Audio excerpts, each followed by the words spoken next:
First, I want to go ahead and congratulate you because you could have been doing anything with this time and you chose to go ahead and invest in your dental practice.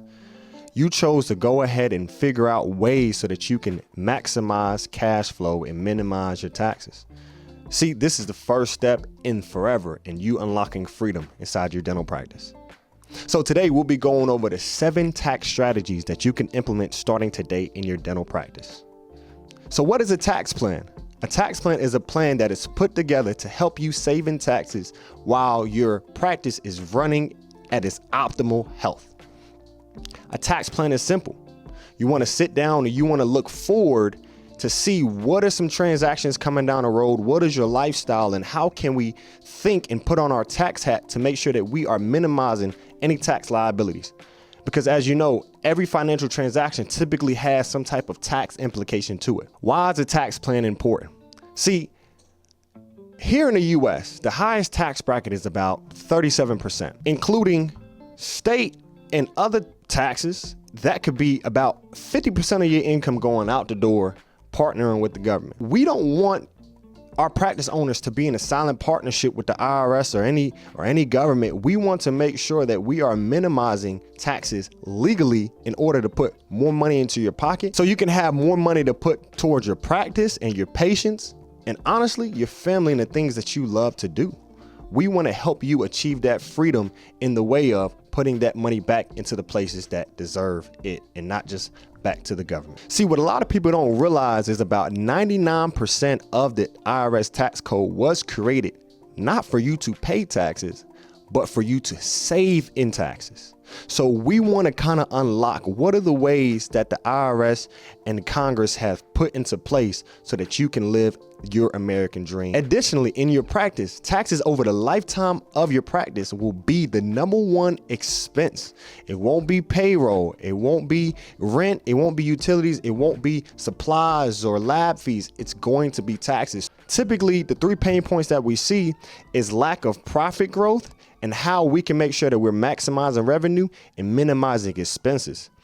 The second pain point that we see is cash flow, right? Production is different than cash. We want to make sure that we're taking all of your production, seeing what is left in receivables so that we can unlock the cash that is already due to you, right? From insurance, from patients, making sure that we're keeping up with aging of accounts receivables so that you can have the optimal practice.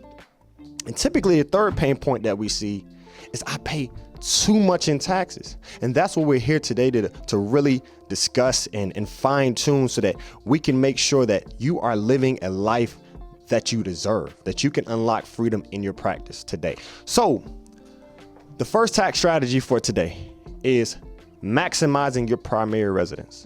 So there's a few ways that we do this as accountants. The top 2 ways is the Augusta rule. And the second way is making sure that we are taking the home office deduction. So let's unpack that a little bit. The Augusta rule. What the IRS says is that you can rent your primary residence out for up to 14 days, and the rent income that you receive is a non-taxable income to you. What does that mean? So that means your business effectively can go ahead and rent out your primary residence. This can be for employee retreats. This can be for board meetings. This can be you hosting various patients for a holiday party and you using your primary residence out for your business purpose.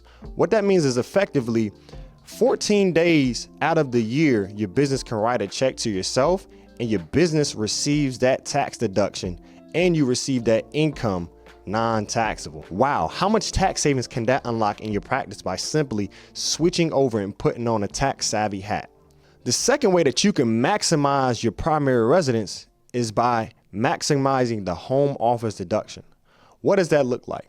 The IRS says that you can have an office within your home.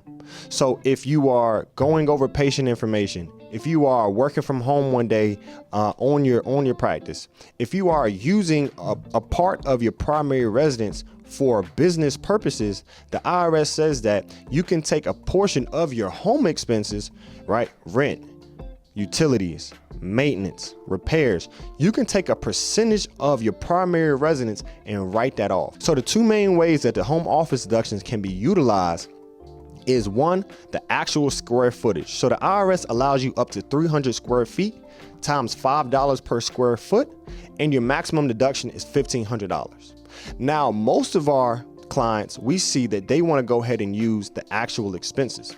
So like I said, the repairs, the maintenance, the utilities. What we want to do is we want to go ahead and calculate how much percentage is that home office to your primary residence.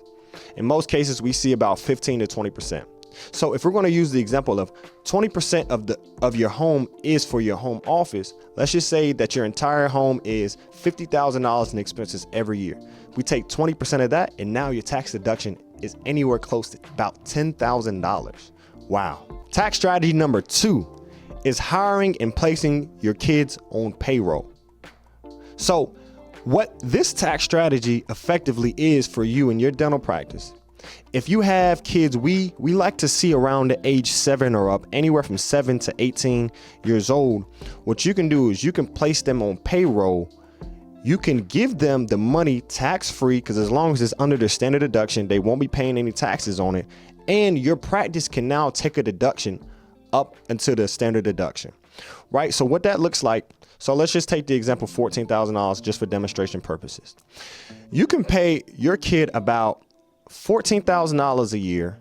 Your kid now gets the money tax-free, and your practice gets a $14,000 tax deduction per child. But you want to be careful around this tax deduction. You want to make sure that, number one, that you're documenting this process, that you actually have a legitimate reason that your kid should be on payroll. Examples that we see is maybe your kid is helping you on social media marketing, that your kid is posting, or that your kid is creating a TikTok account and they're managing for you and your dental practice. Another way that we've seen it is typically after school or during the summers, the kid comes over and sweeps and cleans and makes sure that your dental practice is clean between shifts or between days, so that your patients can come in and come out smoothly, and that, you know, the office is in order. Another way, have your kid shredding papers, filing paperwork. These are things that kids can legitimately do so that you can place them on payroll and receive a tax deduction for doing so. So we want to make sure that we're doing this ethically and responsible. You want to make sure that you create a separate bank account for the kid, and you want to make sure that this is a legitimate reason and that you're not just funneling money in order to take the tax deduction and you're using it back in the business, right? Another way that you can use it, have the bank account set up so that the kid can now start to invest into retirement accounts, and now they're growing their wealth tax-free as well, right? We want to make sure that we're stacking these tax deductions on top of each other. Tax planning strategy number 3, making sure that we select the right entity for you. So effectively, in the US, there are a few different entities that we can select to make sure that we're optimizing taxes for you. Namely, one of those is figuring out if an S corporation is the best fit for you and your practice. What an S corp effectively does is now it shifts some of your income into wages and some of your income into shareholders distribution. So on the portion of the wages, you want to make sure that you're taking a reasonable compensation. What does that mean? Whatever you would pay another dentist or associate to do the job that you do, you want to make sure that you're putting yourself on payroll for that same amount. So let's just say in your region or in your part of the country, you would pay a dentist $150,000 to do so. You want to make sure that you're putting yourself on payroll for at least $150,000, and the remaining of the income you can now take in a K1 distribution come tax time. So on the portion of income that is K1 income, you get to avoid the 15.3% self-employment tax. For instance, let's just say that this K1 income is $200,000. That's about $31,000 in tax savings just based off of entity selection. So we want to make sure that we review and see which entity is best suited for you and your goals. Tax planning strategy number 4 is timing of deductions. So I want to give you an example of one of my clients I sat down with last year around the end of the year, around December. So we sat down just discussing, and I tried to really figure out what are some of the expenses that are major that are coming down the road. And he shared with me that he would love to get a CBCT machine within his practice. So I said, you need to go ahead and get that CBCT machine like yesterday. I explained to him, if we can get the CBCT machine in use or placed in service before December 31st, then we'd be able to take accelerated depreciation against that machine, meaning that we could potentially knock his tax liability down to zero, right? This is a machine that he was already planning on purchasing, but we discussed making sure that we do it in a timely manner so that we can take the tax advantage strategy this year instead of deferring it to another year. When we placed that CBCT machine in service, it was about a $65,000 expense, and we were able to knock his tax liability down to zero just by being conscious on when are we timing the deductions and how can we maximize the deductions today to save money today. Another way we like to look at the timing of deductions is if you already know that you're going to have a huge marketing expense next year, why not prepay some of those expenses so that you can take those tax deductions today? Another example could be if you know that you're going to go ahead and buy some computers, or you want to go ahead and upgrade something in your space. If we're looking at year-end tax strategy, we want to go ahead and see if we can get those items before December 31st and place them in service, especially if we're looking at some type of tax bill and we want to go ahead and get that down as much as possible. Tax planning strategy number 5 is real estate, or in other words, maximizing real estate. So essentially, the great thing about real estate is depreciation. What the IRS is saying is that you can't write the purchase price of the property off in year one. You have to, well, for residential, over 27 and a half years, and for you and your practice, typically around 39 years. You have to spread the cost of that real estate over that allocated time. What that means is, let's just say you purchase a building for $1 million. The purchase price for $1 million will be recognized over 39 years. What the IRS has said is effectively, we can perform a cost segregation study. And what a cost segregation study is, instead of lumping the whole building as one and taking it over 39 and a half years, you can have an engineer come in and take a look at what parts of the building can be accelerated in depreciation. So instead of depreciating it over 39 years, how can we get pieces of the building depreciated faster? So what the engineer or the cost seg study does in general is try to identify, maybe cabinets, walls, things that can be accelerated so that you can take a larger deduction today and not have to wait 39 years down the road to recognize that benefit. Cost segregation studies can be very useful in making sure that you're maximizing your taxes, because these cost segregation studies are about $3,000 to $5,000, and we've seen clients save anywhere between $40,000 and $50,000 with the simple study and just accelerating the timing of the depreciation that they were going to take down the road. Tax planning strategy number 6 is business use of a vehicle. So there's 2 ways that we can look at it. We can look at it the actual method or the standard mileage rate method. Let's take a look at the mileage method. What the IRS effectively says, if you drive for business, so that can be driving between practices. That can be driving to see investors, driving to see your partners, driving to see maybe a piece of real estate that you're looking to purchase for your practice.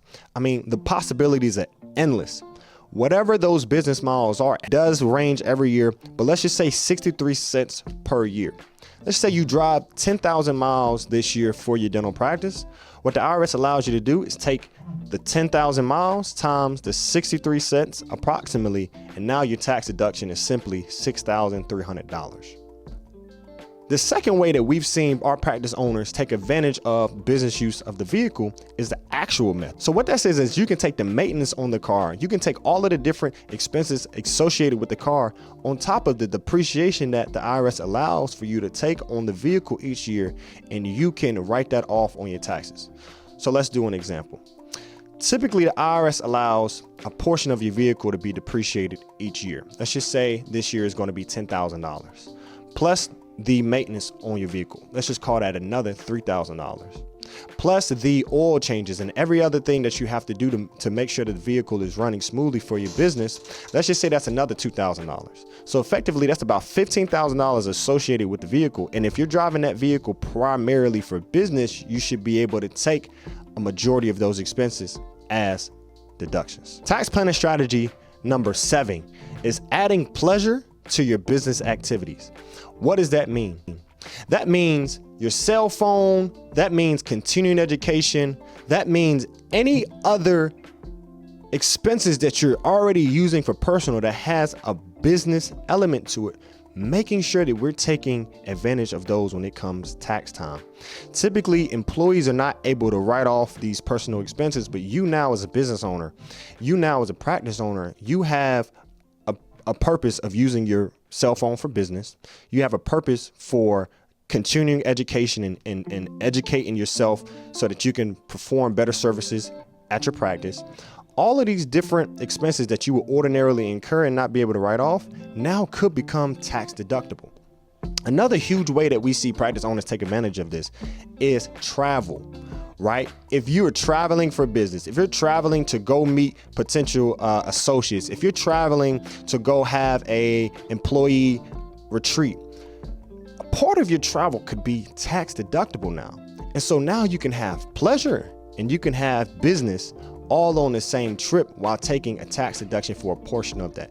Who says you can't mix business with pleasure? So obviously these 7 tax strategies are not an exhaustive list. We just wanted to give you a few strategies that you can implement starting today so that you can elevate your dental practice and buy back a little bit of your freedom. Unfortunately, a lot of CPAs really focus on compliance, and that's tax paying season, and not tax planning, which is tax saving season. There are many tax strategies out there that you can take advantage of. If you're ready to get out of the rat race of tax paying season and you want to move into tax saving season, you can go ahead and book your discovery call with us here at the Wealthy Couple CPA to start your journey, not on just tax planning, but tax planning implementation.